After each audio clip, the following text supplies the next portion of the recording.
Como que o governo ele pode começar a controlar essa inflação? Quais são os instrumentos que ele pode usar para isso? Ele precisa controlar essa emissão monetária. Mas o Banco Central, por que eu digo que foi um erro colossal? Porque ele insistiu nesse nível de juros durante muito tempo. E as previsões para a inflação do fim de 2020 era ainda de 2%. E acabou em 4,5%. E o pessoal... Mas uma pergunta que eu ia te fazer também, Rush, a inflação está alta agora. Pelo menos, se a gente for comparar com os últimos anos aqui no Brasil, a gente está quase num patamar de 2 dígitos de inflação novamente. Em 2015, a gente chegou a ter mais de 10% de inflação. Agora, pelos últimos dados, né, fechando o mês de agosto, estamos com 9,68% registrado no IPCA. Se pegar o IGPM, que é um outro índice inflacionário, passa de 30%. Como que o governo ele pode começar a controlar essa inflação? Quais são os instrumentos que ele pode usar para isso? Ele precisa controlar essa emissão monetária, seja pelo próprio déficit fiscal, seja pela expansão do crédito dos bancos. A expansão do crédito ele consegue controlar em parte pela taxa Selic, porque quando o Banco Central aumenta a Selic, isso aumenta o custo do crédito na ponta. Estou simplificando o processo. E aí os bancos vão emprestar menos. Ficou mais caro, as pessoas vão tomar menos emprestado. O problema é que no Brasil a gente tem praticamente metade do sistema financeiro, medido por ativos totais, são bancos estatais. Então significa que um banco estatal, ele não segue muito a lógica do mercado, né? Ele tem um governante, ele tem um incumbente, dizer, olha, ano que vem é 2022, eleições. Quer saber crédito. A Selic? Foda-se. Vai botar agora o preço que eu quero nesse empréstimo, porque eu quero que o crédito flua. E é o que aconteceu ontem. Ontem já teve o anúncio da Caixa Econômica Federal, o Pedro Guimarães, dizendo que vão reduzir a taxa de juros para financiamento imobiliário. E é o que eu já venho falando há bastante tempo, que isso é óbvio que ia acontecer, porque, como eu digo, quem tem banco estatal não precisa de Banco Central, porque ele vai emprestar a taxa que o governo quer, e não a taxa Selic, que é o que o Banco Central busca influenciar. Então, voltando, o Banco Central consegue influenciar a expansão de crédito, mas não completamente, porque a gente tem muito banco estatal na nossa economia. E a outra parte é o governo controlando o seu déficit, né? Acho que essa é a parte principal. E que depois daquela farra por conta da pandemia e toda a questão emergencial, controlou bastante nos últimos meses. Isso tem que ser dito. Você não vai perguntar o que é o déficit, o que é a Selic, ou tradutora? Não, já me acostumei com esses aí, Já, daí eu acabei se eu complicar demais aqui, pode...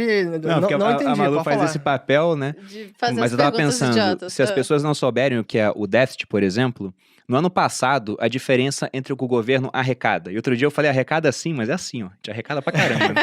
Então a diferença entre o governo arrecada e o que ele gasta ficou negativa, e somando os juros da dívida nisso, em praticamente 1 trilhão. Então, aquilo que a gente economizar com a reforma da Previdência, que é uma reforma difícil de ser feita, muito trabalhosa, altamente impopular, a gente se estimava economizar 1 trilhão em 10 anos, a gente gastou tudo.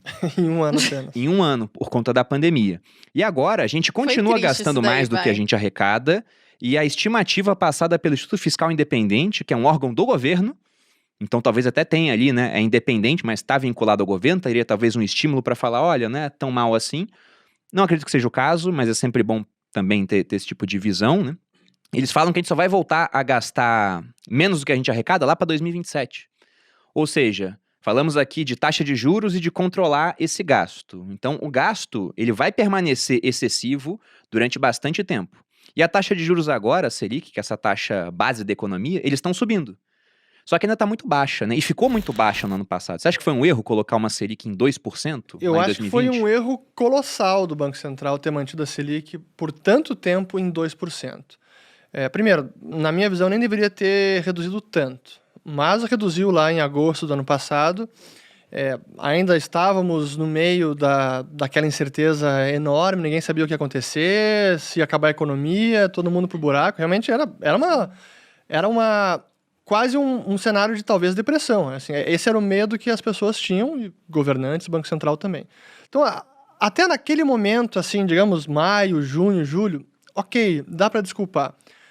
Mas depois que a gente viu o que estava acontecendo, com o câmbio se depreciando muito, e o câmbio é que os economistas chamam uma forma um mecanismo de transmissão da inflação muito rápido, porque o câmbio deprecia, tudo que a gente importa fica mais caro, é automático. Então, o repasse para os preços por conta do câmbio é muito rápido. Os economistas chamam o pass-through, ou seja, eles adoram usar termos em inglês, né?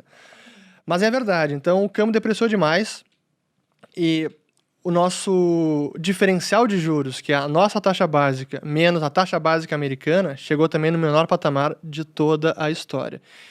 E isso fez com que o famoso carrego, o carry trade, que é se endividar lá fora com uma taxa muito barata, e aí traz o dinheiro para o Brasil, compra reais e investe aqui e colhe os juros mais altos. Essa jogada praticamente acabou no ano passado porque não fazia mais sentido. O juro é muito menor, muito mais comprimido e com o risco Brasil todo não compensava, mesmo fazendo o hedge, né, a proteção dessa operação. Então o fluxo de capital também diminuiu. E os economistas, e até acho que mais as pessoas em geral e políticos, acabam muitas vezes demonizando, né, ao capital especulativo, o carry trade, agora vão se aproveitar dos nossos juros. Mas é um dinheiro que tem um papel positivo até de estabilizar o câmbio. Só que esse dinheiro sumiu. E o nosso câmbio não apenas depreciou, mas ele ficou muito volátil também. E claro que a depreciação é não apenas pelos juros do Banco Central, mas também pela incerteza, a tensão política, o risco fiscal, né? Esse 1 trilhão de buraco, né? A conta do governo ficou vermelha em 1 trilhão, é um negócio absurdo, impressionante. é.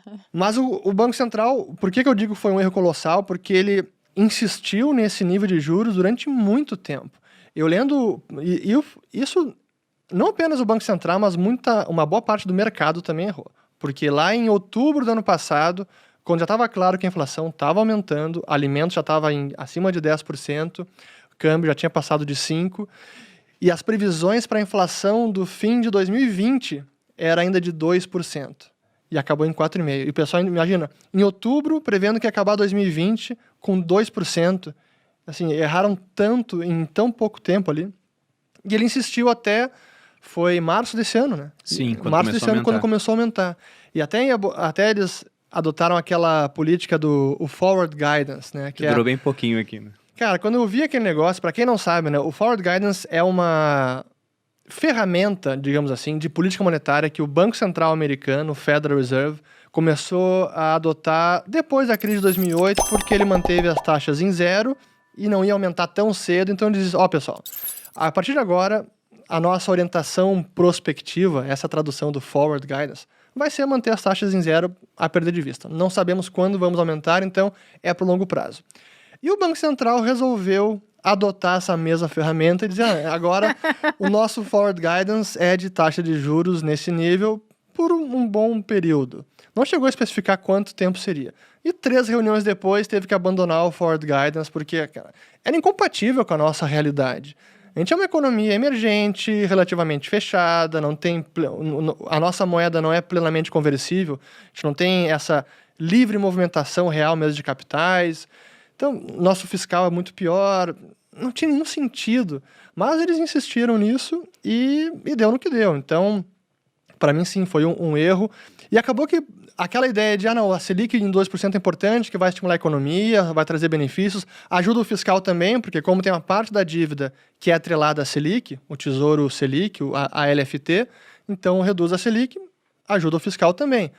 Mas ajuda até certo ponto. Depois que passa de um momento ali que é o exagero naquele remédio, acabou tendo efeito inverso, porque aumentou o risco fiscal, acabou encurtando a dívida do governo. Então, o governo não conseguia mais se financiar a mais longo prazo. Então, teve meses do ano passado que a dívida que o governo estava emitindo todo mês era de 2 anos de vencimento. Então, era um nível o perfil de dívida muito curto. E que isso compromete o futuro. Se eu vou me endividar em 2 anos, daqui a 2 anos tem que repagar, tem que me endividar de novo.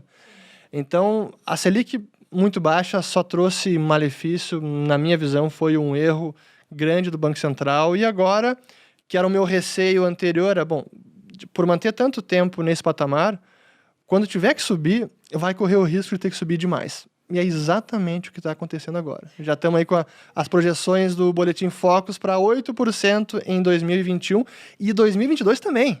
Um ano e meio inteiro. Um ano inteiro, acaba o ano em 8, ano inteiro que vem. E essa projeção ela pode mudar a cada semana. Sim. Porque se a gente pega esse boletim em foco, sempre sai com as projeções para o ano de agora, para o próximo, né, para o seguinte. Mas quanto mais distante, mais difícil de você ter uma projeção realmente mais acertada. Só que o interessante é que eu fui olhar o boletim em focos de janeiro desse ano. Uma loucura. A projeção para a Selic no final do ano era de 3,5 e agora estão projetando que vai acabar em 8.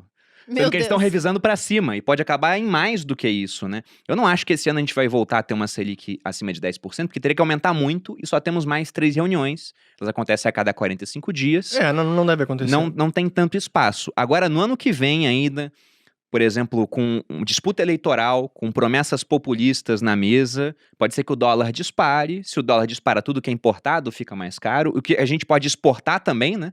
Porque o produtor de soja, por exemplo, vê, eu posso exportar lá para fora, ganhar mais dinheiro. Então, para vender aqui dentro, só se me pagarem tão bem quanto lá fora. Fica mais alto, você vê subida de preços e também um estímulo a subir mais a Selic. E aí a dívida pública com isso fica mais cara de ser financiada.